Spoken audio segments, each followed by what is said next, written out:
Last lecture में हमने कश्मीर की जो हिस्ट्री है उसके जो सोर्सेज है, चाहे वो एंशियंट हो चाहे वो मिडीवल हो या मॉडर्न हो, उसके बारे में जाना था। हमने ये देखा था कि उस सोर्सेस को क्लासिफाई किया जाता है इनटू आर्कोलॉजिकल, यानी कहीं पे अगर कोई आर्कोलॉजिकल फाइंडिंग मिली है, जैसे हरवन में हमें मिली है बुद्धिस्ट साइट, या आप मान सकते हो मार्टन सन टेम्पल ऐसा है, या कहीं और भी जितनी भी आर्कोलॉजिकल साइट्स मिली है जो डिगिंग करके मिली है।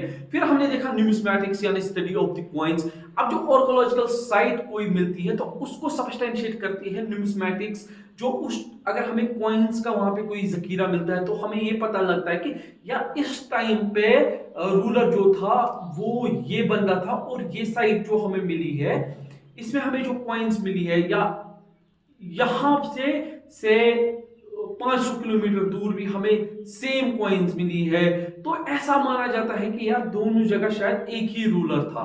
जैसे कि कुशाना के टाइम पे, तो वो जो कुशाना के टाइम पे जो कुशाना रूलर्स के टाइम पे, तो आप मानो पूरे अफगानिस्तान में, नॉर्थ वेस्ट पाकिस्तान, कश्मीर, तो कॉइन्स सिमिलर होती थी। तो ये बोला गया कि ये सब जो एरिया था एक ही रूलर के अंदर था।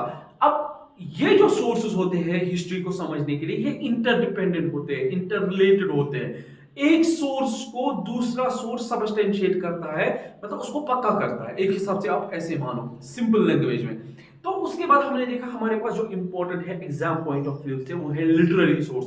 अब लिटरेरी सोर्स जो, उसमें हमने देखा कि हमारे पास फॉरेन सोर्सेज है, नेटिव सोर्सेज है, हमारे पास पर्शियन सोर्सेज है, नॉन पर्शियन सोर्स है, संस्कृत सोर्सेज है, हमारे पास सेक्युलर नॉन सेक्युलर सोर्स है। मतलब ये एक ब्रॉड डिवीजन होता है, इससे चीजें आपको समझने में आसानी होगी।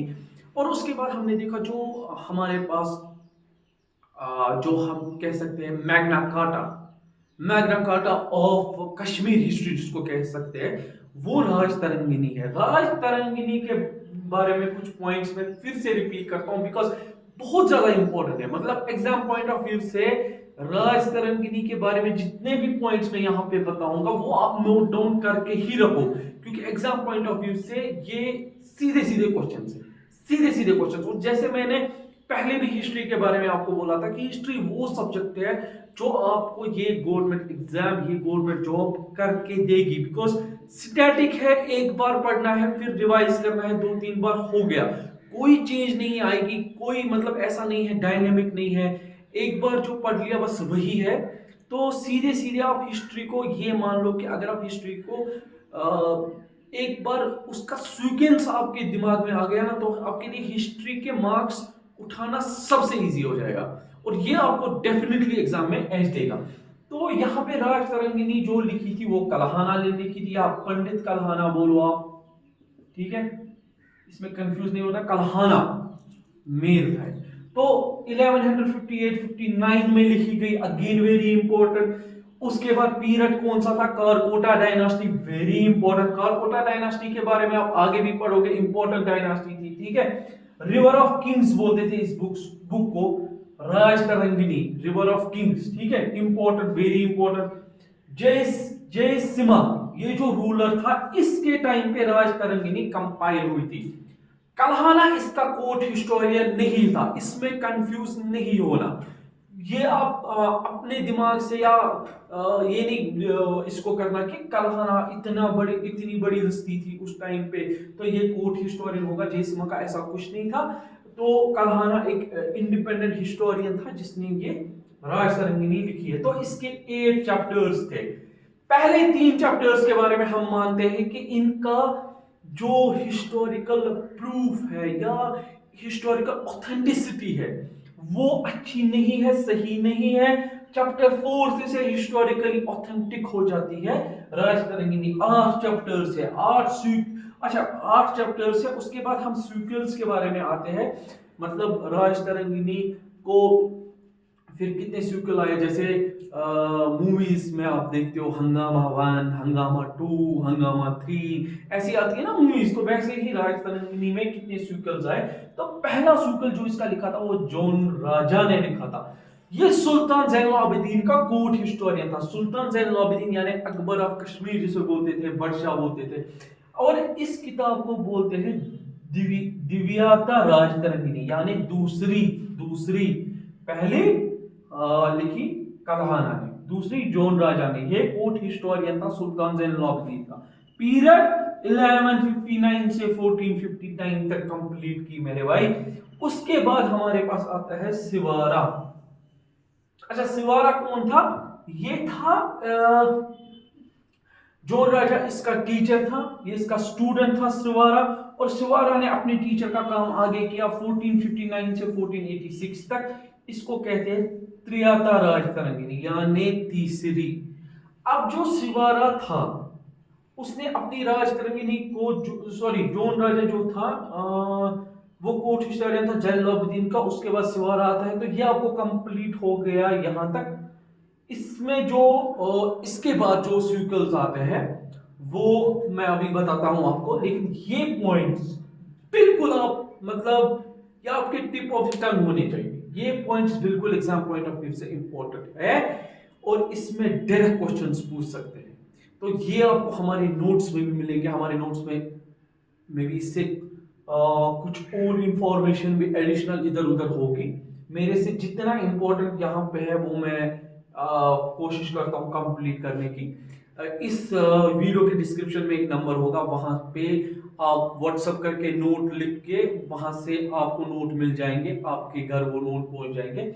इसके बगैर हम करंट अफेयर्स की कंपाइलेशन ला रहे हैं, सिर्फ और सिर्फ कश्मीर के रिलेटेड जितने भी करंट अफेयर्स इवेंट हुए हैं उनके रिलेटेड।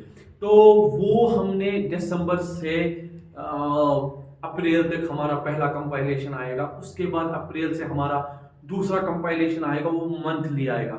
तो वो भी आप उस नंबर पे वहां पे जाके आप लिख सकते हो करंट अफेयर्स, और वो करंट अफेयर्स की कंपाइलेशन भी आपके घर पहुंच जाएगी, बिना आपको कहीं जाने की जरूरत नहीं है। तो ये हो गया हमें यहाँ तक कंप्लीट। और इसके बाद हम देखते हैं इसके अगले सीक्वल्स क्या थे। तो हमने क्या पढ़ा कि राजतरंगिनी की को बोलते हैं Magna carta of Kashmir history. उसको लिखा था कल्हाना ने। उसके बाद उसका सीक्वल लिखा जोन राजा ने। उसने 1159 से 1459 तक उसको लाया, वो कोर्ट हिस्टोरियन था ज़ैनुलाब्दीन का। उसके बाद आता है सिवारा ने उसको 1459 से 1486 तक लाया। अब जो जोन राजा की थी उसको बोलते हैं दिव्याता राजतरंगिनी दूसरी, और सिवारा की बोलती है त्रियाता राजतरंगिनी।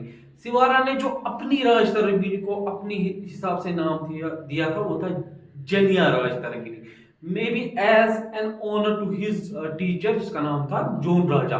अब उसके बाद जो हमारे पास अगले सीक्वल्स आते हैं वो है राजा वली पटिका बाय प्रजावता। ये 1486 से जहां पे सिवारा ने छोड़ा वहां से इसको आगे लेता है 1512 तक, ठीक है। उसके बाद हमारे पास आती है चतुर्था राजतरंगिनी बाय सुका। अब आप बोलोगे सर यहां पर तो चौथी ये होनी चाहिए, और चौथी इसको क्यों बोलते हैं? तो इतना मतलब हिस्ट्री में ये कोई मैथ या फिजिक्स नहीं है जहां पे इतनी सॉर्टेड ये होंगे। तो मैं भी इन्होंने नाम दे दिया इसको चतुर्था। जो ये थी इसको कुछ अलग से रखा होगा, तो इससे कोई फर्क नहीं पड़ता। बस आपको ये याद रखना है कि सीक्वल्स किस किस ने लिखे थे। आपसे मेनली ये पूछा जा सकता है कि जो कोर्ट हिस्टोरियन था ज़ैनुलाब्दीन का, जिसने उसने किस बुक का सीक्वल लिखा था, ठीक है, किस फेमस बुक का सीक्वल लिखा था। तो ऐसे क्वेश्चंस आ सकते हैं। तो चतुर्था राजतरंगिनी बाय सुका ये 1512 से 1596 तक इसने लाया, till arrival of Asif Khan in Kashmir, यानी मुगल पीरियड के टाइम पे। तो अब उसके बाद क्या आते हैं हमारे पास? ये तो हो गया हमारे पास सीक्वल्स। जब हमारे पास सीक्वल्स कंप्लीट हो जाते हैं उसके बाद हमारे पास आते हैं ट्रांसलेशंस। अब ट्रांसलेशंस में आप देखोगे कि इसको लिखा था संस्कृत में, तो संस्कृत से इसको किस लैंग्वेज में ट्रांसलेट कर सकते हैं? बेसिकली एक चीज आप याद रखना कि जब भी कोई टाइम पीरियड होगा ना, उस टाइम पीरियड में किसकी डोमिनेंस है वो लैंग्वेज से बहुत ज्यादा पता चल जाता है। अब एंशियंट टाइम में संस्कृत लैंग्वेज डोमिनेट थी, रूलर्स की लैंग्वेज थी, इसलिए हिस्टोरियंस की भी लैंग्वेज थी। उस लैंग्वेज में ही लिटरेचर लिखा जाता था। उसके बाद जब मुस्लिम रूलर्स यहाँ पे आए तो उन्होंने इंट्रोड्यूस किया पर्शियन। तो जब पर्शियन इंट्रोड्यूस हुई, अब इतनी बड़ी किताब, इतनी अथॉरिटेटिव सोर्स ऑफ हिस्ट्री को ऑब्वियसली किसी ना किसी ने किंग ने बोलना था कि इसको ट्रांसलेट करो। और वो किंग कौन था? वो ऑब्वियसली अकबर ऑफ कश्मीर था, यानी जैनुल आबिदीन। उसके टाइम पे पर्शियन ट्रांसलेशन हुई राज तरंगिनी की, ये की मुल्ला शाह अहमद ने। इसका नाम था बहरुल असमर, यानी सी ऑफ टेल्स। तो यहां पे क्वेश्चन ये बनता है कि पहली ट्रांसलेशन जो राज तरंगिनी की हुई थी, वो किसके टाइम पे हुई थी, किस रूलर के टाइम पे? वो था जैनुल आबिदीन। वो किसने की थी? मुल्ला शाह अहमद ने। उसका क्या नाम था? बहरुल असमर, सी ऑफ टेल्स। लेकिन वो कंप्लीट नहीं हो पाई अनफॉर्चुनेटली। उसके बाद क्या होता है? अकबर आता है और ये कहता है अपने हिस्टोरियन से, अब्दुल कादिर बदूनी से, जो कि इसका कोर्ट हिस्टोरियन था, जो कि इसको कहते हैं कि एक हिसाब से किसी टाइम पे चीफ जस्टिस भी रहा है ये मुगल अंपायर में। तो इसने अकबर ने इसको ऑर्डर दिया कि आप जी इसको कंप्लीट करो ट्रांसलेशन को, जो कि मुल्ला शाह अहमद नहीं कर पाया। तो इसने वो कंप्लीट की। इसके बाद एक और जो इसकी ट्रांसलेशन लिखी, वो लिखी रंजीत सीताराम पंडित ने, जिसे कहते हैं saga of kings of Kashmir. ठीक है, तो यहाँ पे हमारा ये कंप्लीट हो जाता है इसके ट्रांसलेशंस। इसके बाद भी इसकी कुछ ट्रांसलेशंस आए। तो ये बेसिकली मेन चीजें हैं। अब हम आगे पढ़ेंगे कि यूरोपियंस ने जब राज तरंगिनी को देखा, राज तरंगिनी जब यूरोपियंस ने पढ़ी, तो उनमें से किस किस यूरोपियन ने उसकी ट्रांसलेशन की। तो हमारे पास अब आती है Rajatarangini, saga of kings of Kashmir by Pandit Sitaram, Ranjit Sitaram Pandit, sorry. Rajatarangini saga of kings of Kashmir by Ranjit Sitaram Pandit. इसने कब किया? 1935 में इसका ट्रांसलेशन। उसके बाद किंग्स ऑफ कश्मीर 1879 में जोगेश चंद्र दत्ता ने। उसके बाद राज तरंगिनी की हिंदी ट्रांसलेशन की पंडित गोपाल कृष्ण शास्त्री द्विवेदी ने। ठीक है, अगर आपसे ये पूछा जाए कि हिंदी ट्रांसलेशन किसने की थी, तो वो की थी पंडित गोपाल कृष्ण शास्त्री द्विवेदी ने।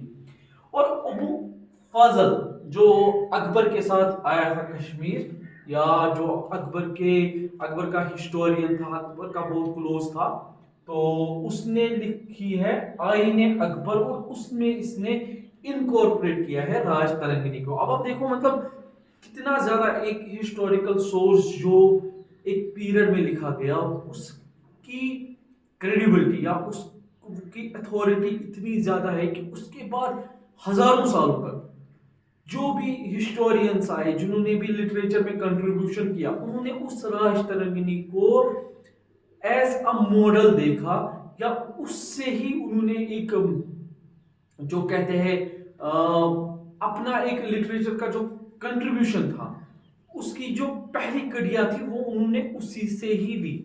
तो राज तरंगिनी का बहुत ज्यादा इंपॉर्टेंस है इसीलिए।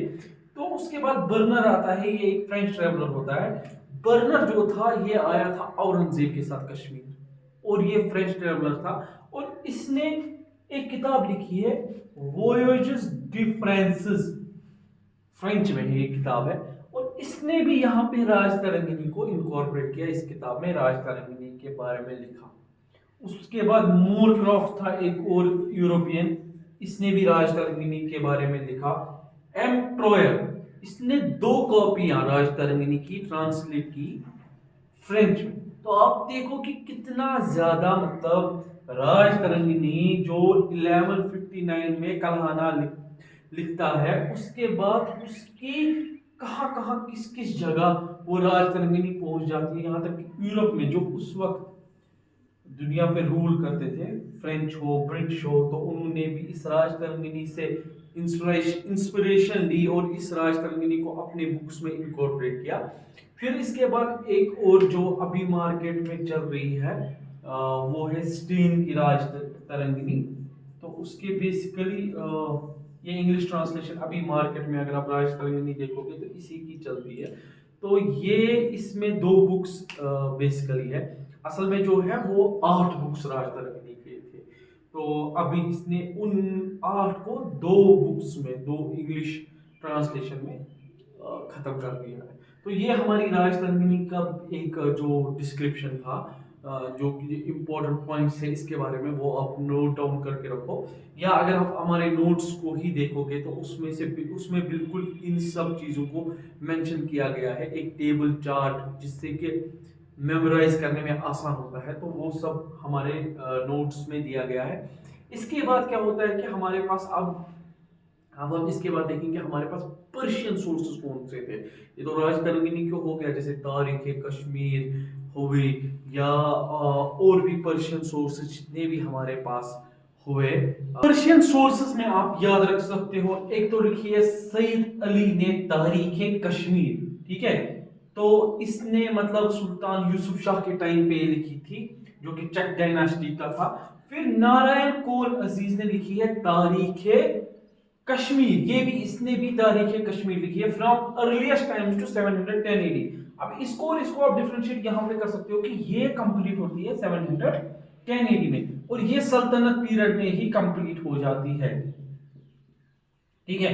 जो सईद अली की है सल्तनत पीरियड में कंप्लीट हो जाती है, नारायण कोल अजीज की तारीख कश्मीर 1710 में कंप्लीट हो जाती है। बरस्ताने शाही, ये इसका अननोन ऑथर है, हमें नहीं पता इसका ऑथर कौन है, लेकिन ये यूसुफ शाह और याकूब शाह का एग्जाइल पीरियड डिस्क्राइब करती है। पंडित बीरबल कचरू, इसने लिखी है मुख्तसर तारीख कश्मीर, इसने इसमें सिख रूल के बारे में डिस्क्राइब किया है, यहाँ पे हिंदू कस्टम्स जो कश्मीर में थे इस वक्त वो डिस्क्राइब किए है। मिर्जा हैदर दुगलत, इसने लिखी है तारीख राशिदी, इसने सल्तनत पीरियड के basically architecture, art, craft, society उसको डिस्क्राइब किया है, ठीक है। इसके बावजूद हमारे पास तुज़के जहांगीरी है, या हमारे पास जो आईन अकबर है उसमें हम कश्मीर का डिस्क्रिप्शन पाते हैं, क्योंकि अकबर जब कश्मीर आया उसके साथ ओ फैजल था, ओ फैजल ने कश्मीर के रूट्स के बारे में, ट्रेडिशंस, कस्टम्स के बारे में, लोगों के बारे में वो सब लिखा था। तो ये चीज आप याद रखोगे। यहाँ पे एक चीज है जो कि यह है कि मुख्तसर तारीख, सॉरी, मिर्जा हैदर दुगलत ने जो तारीख राशिदी लिखी है वो सल्तनत पीरियड ऑफ कश्मीर की है, क्योंकि जो इंडिया में भी एक सल्तनत पीरियड रहा है जिसे दिल्ली सल्तनत कहते हैं, उसके बाद यहाँ पे मुगल पीरियड आया। कश्मीर में सेम चीज है, यहाँ पे भी सल्तनत पीरियड या शाहमी डायनास्टी रही है, फिर चक डायनास्टी आई, लेकिन मोस्टली उसको सल्तनत पीरियड ही कहते हैं, just before the arrival of Mughals, जब मुगल्स आए। तो ये आप इससे याद रख सकते हो कि सल्तनत पीरियड जो है ना वो दोनों में ऑलमोस्ट एट पर रहा। वहां पे सल्तनत पीरियड में जो मोहम्मद महमूद अब गोरी ने स्टार्ट किया था, ठीक है, जिन्हें स्लेव रूलर्स भी बोलते हैं, फिर उसमें खिलजी आए, तुगलुक्स आए, ठीक है। तो यहाँ पे सल्तनत पीरियड जो है शाहमी डायनास्टी से स्टार्ट होता है, फिर उसमें और रूलर्स आए, चक आए, या किसी टाइम पे सईद आए, तो वो सब आप याद रख सकते हो, क्योंकि कोइंसिडेंस ऑफ पीरियड से दोनों को सल्तनत पीरियड ही बोला जाता है। फिर इनको दोनों को ओवरटेक किया मुगल पीरियड ने। अब इसके बाद हमारे पास ये तो हो गई हमारे सोर्सेज ऑफ पर्शियन भी कंप्लीट। हमारे संस्कृत सोर्स में कल्हाना की राज तरंगी, नीलमत पुराना जिसे सेज नीला ने लिखा है, ये सब कंप्लीट किया। अब हमारे पास जो लास्ट में बचते हैं वो है कुछ ट्रेवलर्स के अकाउंट्स। मैंने लास्ट टाइम आपको इसके बारे में फहीद हुनसेंग के बारे में बोला था, तो उसके बगैर जो ग्रीक्स ने कुछ अकाउंट्स दिए कश्मीर के, वो हम ब्रीफली नेक्स्ट लेक्चर में देखेंगे, वो उतना कुछ ज्यादा है नहीं। तो यहाँ पे हमारी जो कश्मीर के सोर्सेस खत्म हो जाते हैं। हाँ, यहाँ पे एक और चीज है जो क्वेश्चंस के बारे में मैंने बोला था कि हम देखेंगे कि Kashmir exam oriented view point से क्या क्वेश्चंस हमें बन सकते हैं। तो उसमें एक क्वेश्चन जो मेरे इसमें मतलब दिमाग में क्वेश्चन चल रहा है, या जो हमारे टेस्ट सीरीज में भी या उससे पहले अगर आप और सोर्सेज भी चेक करोगे उसमें भी वो क्वेश्चन है, वो है कि कश्मीर का जो पहला डिस्क्रिप्शन है वो किस बुक में पाया गया है। तो उसमें आपके ऑप्शंस मैं आपको बताता हूं, वो आप लिख सकते हो कि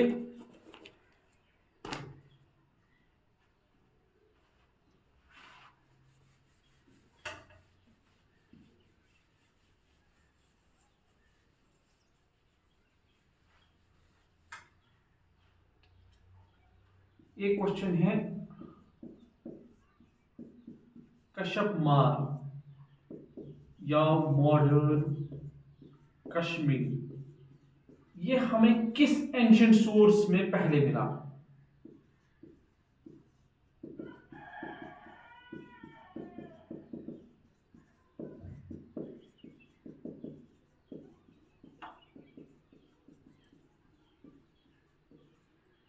पहले हमारे पास जो एंशियंट सोर्स है, यानी हमारे सारे पर्शियन अकाउंट्स वहां पे खत्म हो जाते हैं, क्योंकि एंशियंट पीरियड की बात करता है। तो एंशियंट सोर्सेज में आप क्वेश्चन को, जब भी आप क्वेश्चन देखोगे ना, तो क्वेश्चन को तोड़ने की कोशिश करो। रेना डेस्कार्ट्स एक फ्रेंच स्कॉलर गुजरा है, तो उसने बोला है किसी भी फिनोमिना को अंडरस्टैंड करने के लिए आप उसको पार्ट्स में देखो और फिर अंडरस्टैंड करो। तो यहाँ पे क्या बोल रहा है, Kashyapmar modern Kashmir was first described in which ancient source, यानी कश्यपमार, कुछ याद आया कश्यपमार से? कौन कश्यपमार से क्या याद आया आपको? वो बंदा जिसने पहले कश्मीर का जो यहाँ पे डिस्क्रिप्शन था कश्मीर का, जो पहला डिस्क्रिप्शन जिस बंदे की वजह से हमें सामने आया वो था कश्यप मुनि।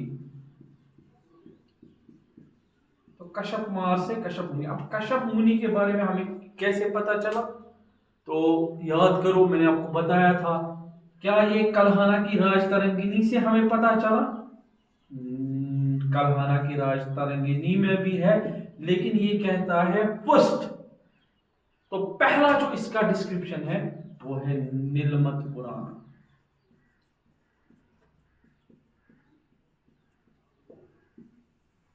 ठीक है, तो एंशियंट जब आया तो हमारे पास दो सोर्सेस मेन आते हैं, राज तरंगिनी, नीलमत पुराना। और भी सोर्स आते हैं, हमने अपनी नोट्स में ऑलमोस्ट 5 to 6 एंशियंट सोर्स भी डिस्क्राइब किए हैं, लेकिन मोस्ट इंपॉर्टेंट जो है वो है कल्हाना की राज तरंगिनी और नीलमत पुराना। और जो ये नाम आया है पहली बार, ये नीलमत पुराना में आया है और इसे लिखा था सेज नीला।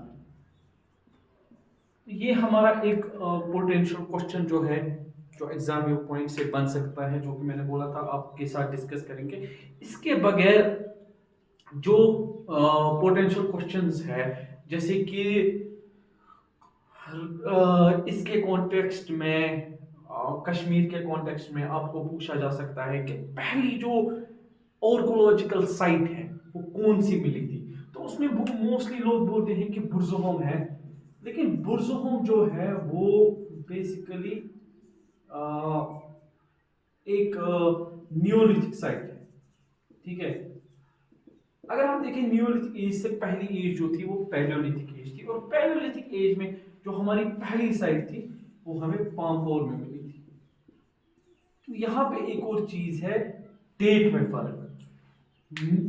बुर्ज़होम और पामपोर को जिस आर्कियोलॉजिस्ट ने खोजा था, तो उसने क्या किया था, उसने पहले बुर्ज़होम को खोजा था। तो मोस्टली ये माना जाता है कि अगर ये सवाल है कि पहली साइट जो कश्मीर में खोजी गई वो कौन थी, वो थी ओबियसली बुर्ज़होम। लेकिन अगर ये बोला जाए कि पीरियोडिकली पहली साइट आर्कियोलॉजिकल साइट या प्री हिस्टोरिक साइट कौन सी है, तो वो ओबियसली पामपोर की साइट है। इंपॉर्टेंट है इस हिसाब से, लेकिन क्वेश्चन मोस्टली ओरिएंटेड होगा बुर्ज़होम के अलावा। हाँ, आपको ऐसा पूछ सकते हैं कि पैलियोलिथिक साइट इन जगहों में किस जगह पाएगी, से आपके पास ऑप्शंस होंगे, से आपके पास गुफग्राल होगा, आपके पास बुर्ज़होम होगा, आपके पास बेगुंड होगा, और आपके पास औरू वैली होगी। तो आपको सीधे पता है कि जो हमारी पैलियोलिथिक साइट है वो औरू वैली पहलगाम है। तो दिन ब दिन एग्जाम का कंपटीशन जो है टफ होता जा रहा है। अभी नायब तहसीलदार एग्जाम के लिए मोस्टली जो कैंडिडेट्स होंगे, तो उसमें वो कैंडिडेट्स भी होंगे जो यूपीएससी के लिए पढ़ रहे हैं, केएस के लिए पढ़ रहे हैं, तो वो सब भी नायब तहसीलदार, क्योंकि काफ़ी अच्छा एग्ज़ाम है, बड़ा एग्ज़ाम है, तो इसमें अटेम्प्ट करेंगे। तो ओबियसली जेके एसएसबी को भी फिर देखना होता है कि हम जो क्वेश्चंस इसमें रखें उनका क्राइटेरिया, उनका हॉरिजॉन एक अच्छी लेवल पे रखे। तो पिछले जो क्वेश्चंस आए हैं आज तक वो बेंचमार्क हो सकते हैं, लेकिन लेवल अब दिन ब दिन उनसे ऊपर हो सकती है, क्योंकि दिन ब दिन कंपटीशन टफ हो रहा है और बच्चे अप्लाई कर रहे हैं, और बहुत ज़्यादा बच्चे इस चीज़ में पढ़ाई कर रहे हैं। तो ये रहा हमारा सोर्सेज पे, और थोड़ा सा मैंने आपको ये दिखाया कि कैसे क्वेश्चंस आप करोगे, कि आप क्वेश्चन को तोड़ो पहले, कि जब कोई क्वेश्चन आ रहा है ना तो उसके ऐसा ही नहीं कि मतलब क्वेश्चन को पढ़ा और कर दिया क्वेश्चन, नहीं, उस क्वेश्चन को तोड़ो, देखो क्वेश्चन मेरे से क्या पूछ रहा है, और क्वेश्चन में ही आपको हिंट्स मिलती है उस क्वेश्चन के रिलेटेड। हाँ, कोई ऐसा क्वेश्चन हो सकता है जो कंफ्यूजिंग हो, लेकिन वो सबके लिए ही कंफ्यूजिंग है। तो बेसिकली जो 98% 99% क्वेश्चंस आते हैं वो ऐसे ही क्वेश्चंस होते हैं जिसमें आप वहीं पे हिंट निकाल सकते हो, और खासतौर पे हिस्ट्री के रिलेटेड, और आप वो क्वेश्चन अटेम्प्ट कर सकते हो। अगले लेक्चर में हम स्टार्ट करेंगे, थोड़ा सा देखेंगे चाइनीज ट्रैवलर्स और ग्रीक स्कोर्स के बारे में, उसके बाद हम सीधे एंशिएंट हिस्ट्री पे स्टार्ट करेंगे, और फिर हम एंशिएंट हिस्ट्री को खत्म करके मिडिवल हिस्ट्री पे आएंगे। और जो हमारे नोट्स है, जैसा कि मैंने आपको बोला, हिस्ट्री के नोट्स या इसके बगैर पॉलिटी, इकोनॉमी, ज्योग्राफी, जो कि JNK बेस सारी है, वो सब नोट्स, हैंड रिटन नोट्स, जो कि आपको पढ़ाते भी है सईद मुइज़ कादरी, जो कि JKS 2018 बैच के 2019 बैच के ऑफिसर है, उनके हैंड रिटन नोट्स भी आपको मिल जाएंगे, एक ही कंपाइलेशन बनी है वो। और उसके बगैर आपको हम करंट अफेयर JNK के पहली बार प्रोवाइड करेंगे, क्योंकि JNK के करंट अफेयर बहुत रेयर है, नहीं मिलते हैं, बच्चों को बहुत परेशानी होती है, तो वो भी हम आपको प्रोवाइड करेंगे। इस वीडियो के डिस्क्रिप्शन में एक नंबर होगा, उस पर आपको जाके व्हाट्सअप कर सकते हो, हमें करंट अफेयर का मटेरियल चाहिए या हमें ये हिस्ट्री पॉलिटिक्स का मटेरियल चाहिए, तो वो आपको घर में पहुंच जाएगा।